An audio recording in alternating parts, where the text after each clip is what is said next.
I'm going to tell you. I'm gonna do a speech about what home means to to me, and I'll help everybody find what home means to them. So, have you ever stopped in your hectic day-to-day life to think about what home means to you? Well, for most people in this room, I wouldn't think so because they're usually busy with work, some traveling maybe, some housework. These are all like day-to-day activities which take up the entire day. Except the kids. The kids have time. But anyway, I have time. So I decided that I'd spend most of my time thinking about what home means to me. And I'm going to share an example of what home means so that everybody here can find what home means to them, if you want, of course.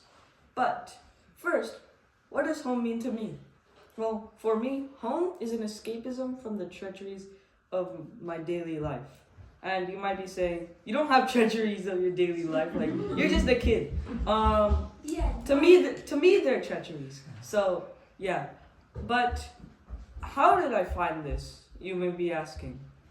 Well, I found it. Well, when I first found it, when I visited my home first, it was when I was a pilot. And you may be saying, you aren't even old enough to drive a car. How can you get a pilot's license this fast? Well, it wasn't even like close to my age right now. It was like a few years ago. When my grandpa came, there was like a corner office, like one seat here, one seat there. And I used to bring this kid's laptop thing where you change the mode and then there's like, you do something. You guys don't want to hear about kids' toys. So if you wanted to, you would go on Amazon. But this is not Amazon. So anyway, I bring it and I put it on the thing. And I'm on the desk and I just do typing. Well, my grandpa looks out the window and is like, go up, go left, go down, blah, blah, blah, blah, blah. And then I actually felt a different feeling than like my normal feelings. I felt like I could touch the sky and come back down. I felt like I could fly. I felt like I could do anything without consequence. And instead of doing what I should have done, which is search for this feeling again, I just repeated this game, which is called Coach Pilot, by the way. So as I repeated it, I got older and older, and too soon, I grew out of this. And I was desperately searching for it for the next few years.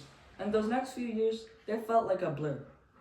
But a few weeks ago, when I was in India, I was on a long drive to my grandparents' house.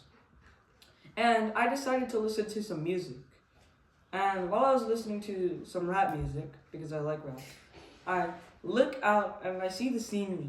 And those two worlds, they clash together because they're totally different.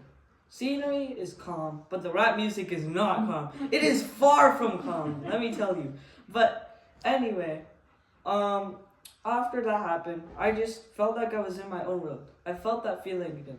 But instead of just leaving it, I grabbed it in its chokehold and thought about it. And then the first thing I did was leave it because I don't want it to die. And then second, I thought about it for the entire trip. And then when I came back, I decided to find out in more ways to feel this feeling. Because honestly, it's a really good feeling. So I listen to music sometimes while going to the nearby swings and looking at all the scenery. I sometimes do it while biking. But I still need more because I can grow out of this fast. Like you saw in Coach Pilot, like the next few years are a blur. So like I don't want the next few years of my life being a blur again. So what do I do? So before I tell you what I do, first I had to understand home was not a place. It's a feeling. Because honestly, you could just go back to your house and you could just be there. You wouldn't feel like you're touching the sky and coming back down. You wouldn't feel like you could fly. You couldn't feel anything like that by just going to your home. But if you feel home, when you truly feel home, you feel so good. And it's not just like a regular feeling. It's a feeling that's positive every single time to everybody. Because it can be different to some people. For one type of person, it might be a place where they can relax. Another type of person, it could be a place where they could do work without losing so much time.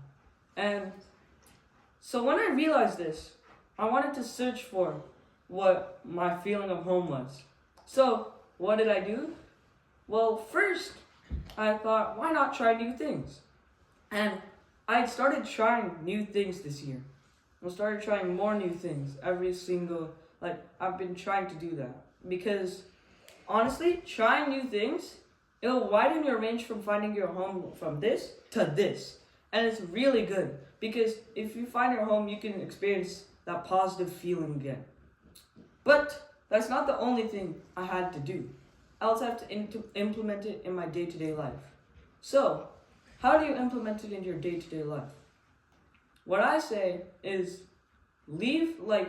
just push aside everything you have, like all your stuff that you need to do, and just visit the feeling of home for at least 5 minutes each day, and you will get so much out of that. For me, it would be less stress, and I'll be more relaxed and more organized. But for others, it could be different. I don't exactly know. Now, for everybody, this is going to be my final message to you. For everybody who's trying to find what home means to them. If you don't want to, then it's fine. Don't listen. But if you want to, these are the 2 steps you must do. Try new things. And after you find them, start pushing aside everything, your day-to-day life, each day for 5 minutes and visit your home. Thank you for listening to me.